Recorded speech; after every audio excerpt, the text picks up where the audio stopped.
تعالیٰ عنہ کہہ رہا تھا کہ تمہاری عمر نے لوگوں کو تو نماز تراویح کا حکم دیا، کیا خود بھی پڑھی ہے؟ سنی مولویوں کو چیلنج ہے، دکھائیں کہ عمر نے خود پڑھی ہو یا حضرت علی نے خود پڑھی ہو، ہم دکھائیں گے حضرت عمر نے خود بھی تراویح پڑھی ہے اور پڑھا کرتے تھے، یقیناً پڑھا کرتے، یہ کیسے ہو سکتا ہے نہیں پڑھا کرتے تھے؟ یہ مصنف ابن ابی شیبہ ہے، روایت نمبر 7802 ہے۔ عبداللہ بن صاحب کہتے ہیں کنت اصلی بالناس فی رمضان، میں لوگوں کو رمضان میں تراویح پڑھا کرتا تھا۔ یہاں پہ لفظ تراویح کس کا معنی کیا ہے ہمیں نہیں سمجھ میں آتی کہ کنت اصلی، میں نماز پڑھاتا تھا ماہ مبارک رمضان میں۔ ایک دفعہ میں نے سمیت تکبیر عمر علی باب المسجد فداخل فصلى خلفی، حضرت عمر آئے اور انہوں نے میرے پیچھے نماز تراویح ادا کی۔ لیجئے جناب، حضرت عمر نے صرف حکم نہیں دیا، خود بھی نماز تراویح ادا کیا کر۔ حضرت عمر خود آپ کے اپنے علماء کے اقوال ہیں، ہم یہاں پہ راویوں کا کوئی عمل دخل نہیں۔ آپ لوگوں کا مسئلہ کیا ہے کہ آپ ہر چیز کے راویوں پہ ڈالتے ہیں۔ ہم اگر جنگوں سے فرار دکھائیں کہ جی راویوں نے یہ بات کی ہے، ہم اگر دکھائیں کہ انہوں نے بدعتیں ایجاد کی ہیں، آپ کی کتابوں سے دکھاتے ہیں، آپ راویوں پہ ڈال دیتے ہیں۔ ہم نے اگر یہ بات کی ہے کہ بھائی آپ کے یہاں روایات نہیں، آپ کے اپنے علماء نے اعتراف کیا ہے کہ ہم تک ایسی کوئی خبر نہیں پہنچی، ایسی کوئی صحیح روایت ہم تک نہیں پہنچی کہ جس میں یہ ہو کہ حضرت عمر خود تراویح پڑھا کرتے تھے، یا آپ کے اپنے علماء کے اقوال ہیں، اور آپ جو چیز پیش کر رہے ہیں وہ اصلاً اس چیز کو نہیں بتلا رہی کہ حضرت عمر نے خود جا کے نماز تراویح پڑھی ہو، نہ حضرت عمر نے پڑھی جنہوں نے اس بدعت کا اجرا کیا، اور نہ ہی ان کے بیٹے پڑھتے تھے۔ ان کے بیٹے تو جو نماز تراویح پڑھنے والے ہوتے تھے ان کو گدھا سمجھتے تھے کہ بھائی گدھے کی طرح پیچھے کھڑے ہو جاتے ہیں۔ تو لہٰذا آپ کو فیصلہ کرنا ہے کہ آپ نے انسان بننا ہے یا گدھا بننا ہے، جو آپ کا دل کرے، اور یہ الفاظ حضرت ابن عمر کے ہیں، ہمارے اپنے الفاظ نہیں ہیں۔ اعوذ باللہ من الشیطان الرجیم، بسم اللہ الرحمن الرحیم۔ تمام ناظرین کی خدمت میں السلام علیکم ورحمۃ اللہ۔ ناظرین، ایک مولانا صاحب کا کلپ جو ہے وہ نہایت دلچسپ ہے، انہوں نے ایک انکشاف کرنے کی کوشش کی ہے کہ حضرت عمر جو ہیں وہ تراویح پڑھا کرتے تھے۔ وہ کلپ آپ کے سامنے ابھی چلائیں گے اور اس کے بعد وہ روایت بھی دکھائیں گے جو مولانا صاحب نے پڑھی ہے اور اس سے کیا ثابت کرنے کی کوشش کی ہے۔ چلتے ہیں جی اس کلپ کی جانب اور دیکھتے ہیں کہ ہمارے مولوی صاحب جو ہیں یہ کیا آج چھوڑ رہے ہیں۔ منکر امام عمر رضی اللہ تعالیٰ عنہ کہہ رہا تھا کہ تمہارے عمر نے لوگوں کو تو نماز تراویح کا حکم دیا، کیا خود بھی پڑھی ہے؟ سنی مولویوں کو چیلنج ہے، دکھائیں کہ عمر نے خود پڑھی ہو یا حضرت علی نے خود پڑھی ہو، ہم دکھائیں گے حضرت عمر نے خود بھی تراویح پڑھی ہے اور پڑھا کرتے تھے، یقیناً پڑھا کرتے، یہ کیسے ہو سکتا ہے نہیں پڑھا کرتے تھے؟ یہ مصنف ابن ابی شیبہ ہے، روایت نمبر 7802 ہے۔ عبداللہ بن صاحب کہتے ہیں کنت اصلی بالناس فی رمضان، میں لوگوں کو رمضان میں تراویح پڑھا کرتا تھا۔ اب یہ دیکھیں یہاں پہ لفظ تراویح کس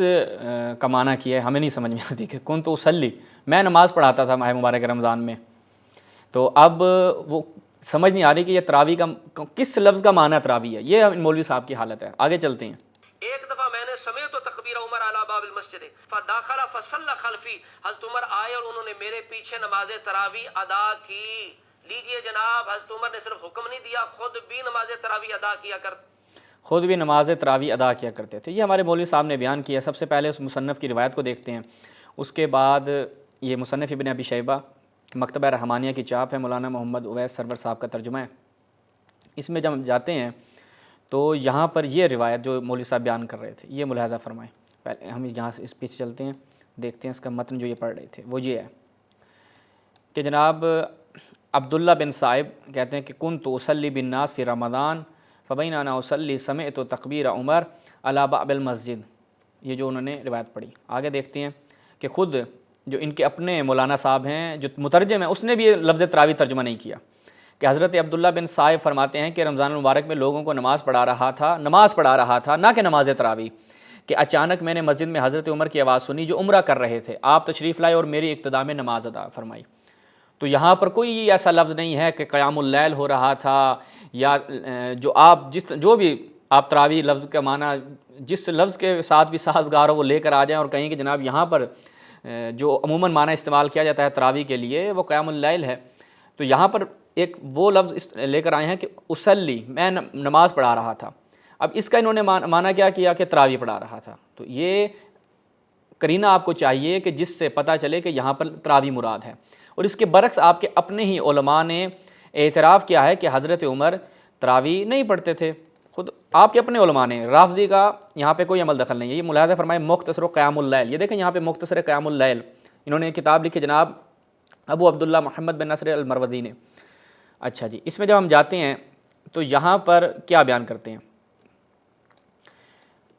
قال لیث رحمہ اللہ، ٹھیک ہے، کہ ما بلغنا ان عمر و عثمان رضی اللہ عنہ کان یقومان فی رمضان مع الناس فی المسجد۔ یہ جو یقومان فی رمضان یہاں پہ نہیں ہے کہ وہ یصلیان فی رمضان مع الناس، ایسا نہیں ہے یہ کہ یا آ جائے کہ یصلون کہ وہ دو نماز پڑھتے تھے، یعنی صلاۃ کا لفظ معنی نہیں آیا یہاں پر، کیا یقومان فی رمضان۔ اچھا، تو اس کے بعد آگے چلتے ہیں، دیکھتے ہیں کہ ان کے اپنے اور علماء نے کیا بیان کیا ہے۔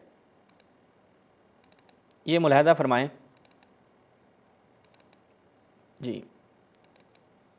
عمدۃ القاری شرح صحیح بخاری، اس میں جب ہم جاتے ہیں تو یہاں پر اس کو ہم آپ کی خدمت میں بعد میں عرض کرتے ہیں، پہلے جو ہے وہ خود حضرت یہ ملاحظہ فرمائیں۔ ہاں، المدونۃ الکبریٰ للامام مالک ابن انس، اس کی الجزء الاول، اس میں ہم جاتے ہیں تو بالکل اسی بات کو کتاب الصیام